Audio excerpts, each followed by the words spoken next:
Shalom, selamat pagi Bapak Ibu, saudara-saudara sekalian. Hari yang indah, berkat yang baru pada pagi hari ini. Mari kita siapkan hati kita untuk mendengarkan renungan singkat firman Tuhan. Mari kita sama-sama berdoa. Selamat pagi Bapa di surga. Terima kasih untuk penyertaan Roh Kudus sepanjang hari, sepanjang malam. Kami bersyukur Kau Allah yang begitu baik, yang tidak pernah meninggalkan kami. Berikan kami hati seorang murid untuk siap mendengarkan renungan firman Tuhan pada pagi hari ini. Terima kasih Tuhan Yesus. Kami mengucap syukur di dalam nama Yesus. Haleluya. Amin. Renungan kita pada pagi hari ini dengan tema bukan berita hoax. Kita akan ambil dari ayat Kisah Para Rasul 13 ayat 26 sampai 37. Hai saudara-saudaraku, baik yang termasuk keturunan Abraham maupun yang takut akan Allah, kabar keselamatan itu sudah disampaikan kepada kita. Sebab penduduk Yerusalem dan pemimpin-pemimpinnya tidak mengakui Yesus. Dengan menjatuhkan hukuman mati atas dia, mereka mengenapi perkataan nabi-nabi yang dibicarakan setiap hari Sabat. Dan meskipun mereka tidak menemukan sesuatu yang dapat menjadi alasan untuk hukuman mati itu, namun mereka telah meminta kepada Pilatus supaya ia dibunuh.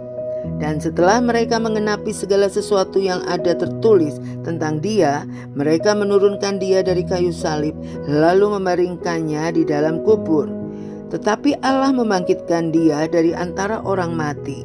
Dan selama beberapa waktu, ia menampakkan diri kepada mereka yang mengikuti dia dari Galilea ke Yerusalem. Mereka itulah yang sekarang menjadi saksinya bagi umat ini. Dan kami sekarang memberitakan kabar kesukaan kepada kamu, yaitu bahwa janji yang diberikan kepada nenek moyang kita telah digenapi Allah kepada kita, keturunan mereka, dengan membangkitkan Yesus seperti yang ada tertulis dalam Mazmur kedua.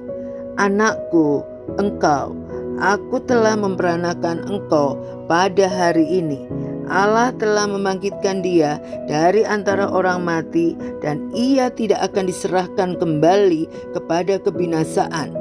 Hal ini dinyatakan oleh Tuhan dalam firman ini.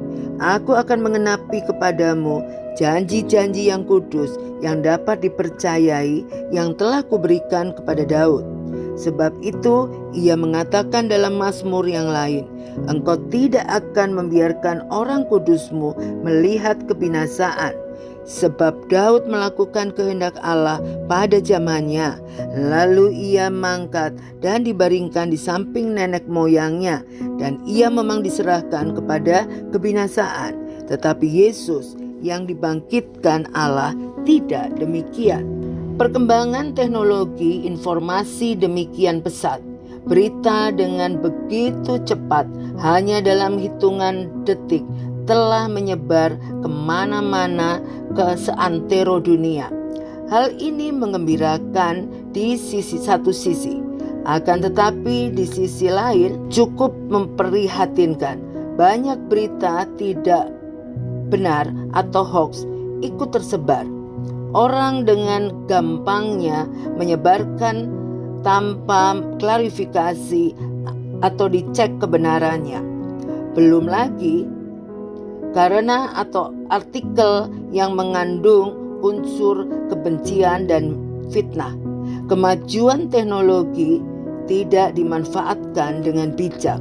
Dalam khotbahnya di hadapan orang Yahudi maupun non-Yahudi, Paulus menerangkan bagaimana para pemimpin Yahudi telah menolak Kristus serta menyalibkan dia.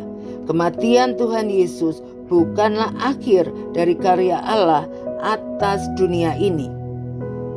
Karena Allah telah membangkitkan dia, kematian dan kebangkitan Tuhan Yesus adalah sesuatu yang sudah dibicarakan oleh para nabi.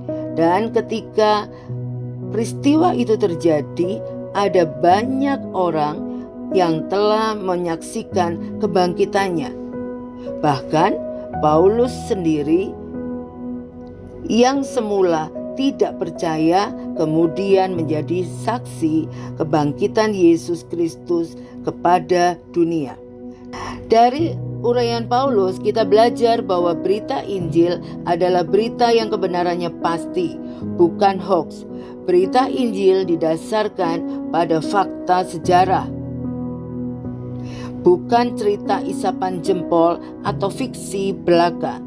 Daripada menjadi penyalur berita hoax, marilah kita meneruskan berita Injil. Biarlah kita mempercayakan upaya-upaya pemberitaan Injil yang kita lakukan kepada Roh Kudus, sebab hanya Dialah yang mampu membuka hati seseorang untuk mengerti, percaya, dan menerima Yesus. Berita keselamatan oleh Yesus Kristus bukan berita hoax. Sebarkanlah. Mari kita berdoa. Tuhan Yesus, terima kasih untuk kebenaran yang kami terima pada pagi hari ini. Engkau adalah Allah kami, Allah yang kami kenal di dalam nama Yesus. Kami percaya bahwa Engkau sudah mati dan bangkit untuk menebus dosa kami. Oleh karena itu kami mau memberitakan hal ini kepada setiap orang di sekeliling kami. Betapa besar kasih-Mu bagi hidup kami. Terima kasih Yesus. Kami bersyukur hanya di dalam nama Tuhan Yesus kami sudah berdoa. Amin. Tuhan Yesus memberkati.